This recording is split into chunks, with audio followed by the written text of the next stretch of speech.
between third place, where they currently lie in the Premier League, and the position where they wish to be. Yeah, well, it's what we all expect. I think it was very interesting, Pep Guardiola, just a couple of weeks. For nearly a decade, he has been the heartbeat of Manchester City. A magician with the ball, a leader on the pitch, and a legend in the making. But all good things must come to an end. This is the story of Kevin De Bruyne's final chapter at Manchester City.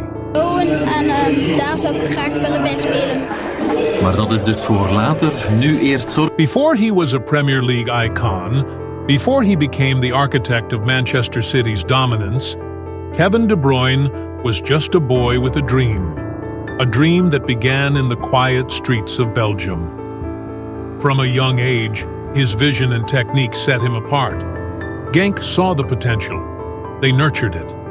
And in 2010, at just 19 years old, Kevin De Bruyne announced himself to the world. A league title, a rising star. The big clubs took notice. And soon, the call came from England. Chelsea, one of the biggest clubs in the world. But for Kevin De Bruyne, this was not the fairy tale beginning he had imagined. Yeah, it feels great. It's been a long time, the conversation between the clubs. It feels great now that I signed for one of the biggest clubs in the world. For a young player brimming with talent, minutes on the pitch are everything. And at Stamford Bridge, they were hard to come by. Loaned to Werder Bremen, he reminded everyone of his brilliance. But when he returned to Chelsea, the story remained the same. Labeled not ready by Mourinho, De Bruyne was forced to make a choice: stay and fight for a place, or walk away and prove them all wrong. And so he left, to Wolfsburg, to a club willing to build around him. And there, in Germany, Kevin De Bruyne was reborn. 20 assists in a single Bundesliga season, a record.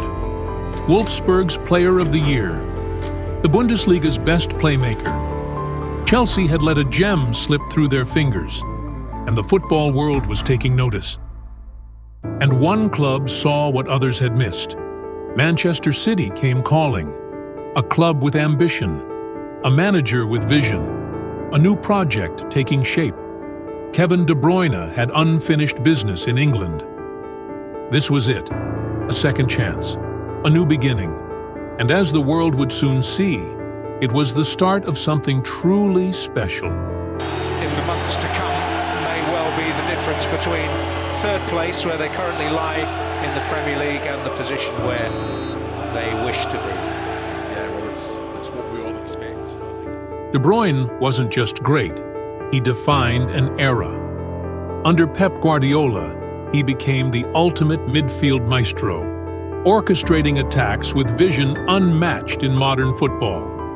League titles, domestic cups, and finally, the long-awaited Champions League trophy in 2023.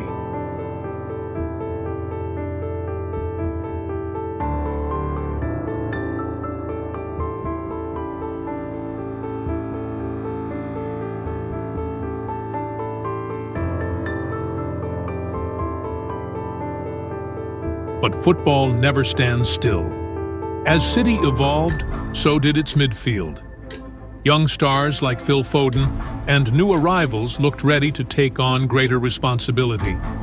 Meanwhile, injuries began to take their toll, and whispers of a potential exit started to grow.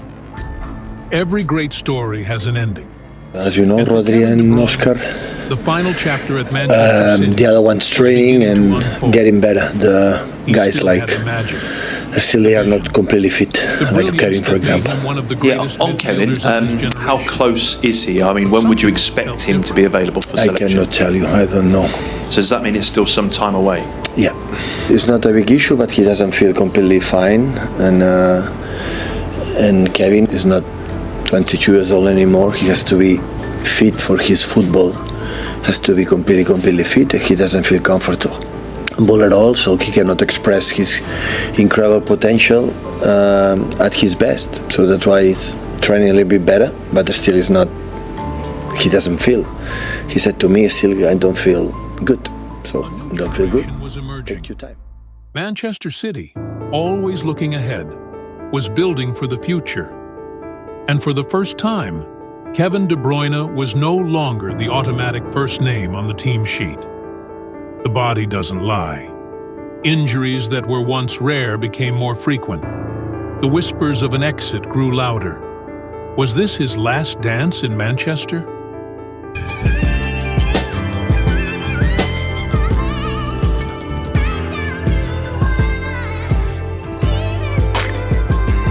He never stopped giving, never stopped fighting. But deep down, City fans knew this wasn't just another season, it was the last one. The final season wasn't about stats or trophies, it was about legacy. And Kevin De Bruyne had already written his "Every legend has a farewell." And for Kevin De Bruyne, this was the moment. One last match. One last chance to paint a masterpiece. Even in his final moments in City Blue, he remained the maestro, the architect, the magician. It wasn't just an end, it was a celebration, a tribute to a player who transformed a club, inspired a generation, and gave everything for Manchester City. As he walked off the pitch for the last time, one thing was certain. Kevin De Bruyne wasn't just a City legend, he was footballing royalty. But what's next? Will he seek one last challenge in a new league? Or return home to Belgium, where it all began? Wherever he goes, one thing is certain. Kevin De Bruyne's influence on Manchester City and football as a whole will never be forgotten. Kevin De Bruyne didn't just play football. He painted masterpieces with every pass, every touch, every moment of magic.